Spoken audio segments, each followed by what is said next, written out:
Hello, what's up? This is Jesse PH. Ngayon, ituturo ko sa inyo ang TypeScript Basics.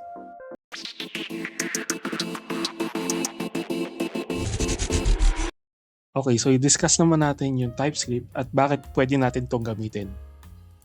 So, TypeScript is a superset of JavaScript that adds static typing and advanced features.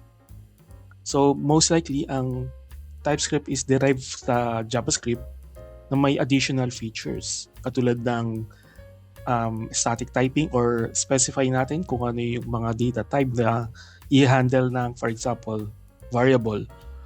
O kaya naman, pwede natin specify kung ano yung ina-accept ng data type ng parameters na nasa loob ng function. Meron din itong advanced feature katulad ng generics and mga type manipulation katulad ng keywords na partial and read-only. Pwede natin gamitin yon. For example, yung read-only, pwede natin gawin yung mga properties na read-only lang, hindi pwedeng manipulate.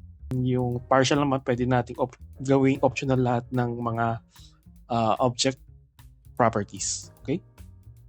So, marami pang advanced feature ang TypeScript. Di natin i-discuss yan ngayon.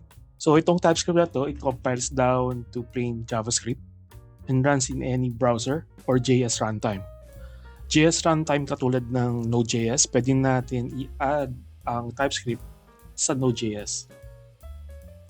And pwede rin itong gamitin sa mga JavaScript frameworks katulad ng React and Vue. Ang Angular naman is mandatory or required kang mag-aral ng TypeScript. So yung mga problema na na-solve ng TypeScript kumpara sa JavaScript ay yung mga runtime errors. Kasi pwedeng i-detect ng TypeScript yung potential issues sa code mo on compilation time. Second, na-solve rin ng TypeScript ang poor auto-completion kumpara sa JavaScript. Maganda yung, based sa aking experience din, maganda yung auto-completion kumpara mo sa JavaScript. And then, na-solve rin ng TypeScript yung hard-to-maintain code. Well, pwedeng mapaayos ng TypeScript yung problema mo sa hard-to-maintain na code base na gumagamit ng JavaScript. Okay, so meron akong code snippet ng JavaScript.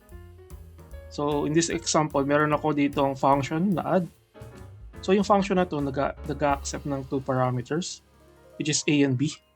And it returns yung sum ng dalawang parameter. So, pagka gagamitin natin to sa JavaScript, we can put any data type doon sa function na yun. In this example, 5 and string of 10. So, ang magiging output niyan is 510 because, again, ang nangyari is concatenation, hindi yung sum of two numbers. So, dito pa lang sa code base na to, nakita mo na yung potential na issue na pwede mong ma-encounter sa JavaScript. So, ang TypeScript ay helpful sa mga ganitong scenario kung gusto mo i-specify kung ano yung mga data types na kinakailangan lang ng isang function. So, sa next nating tutorial, i-discuss ko yung hands-on ng TypeScript and paano ba natin i-set up yon at paano tayo magko-code ng basics.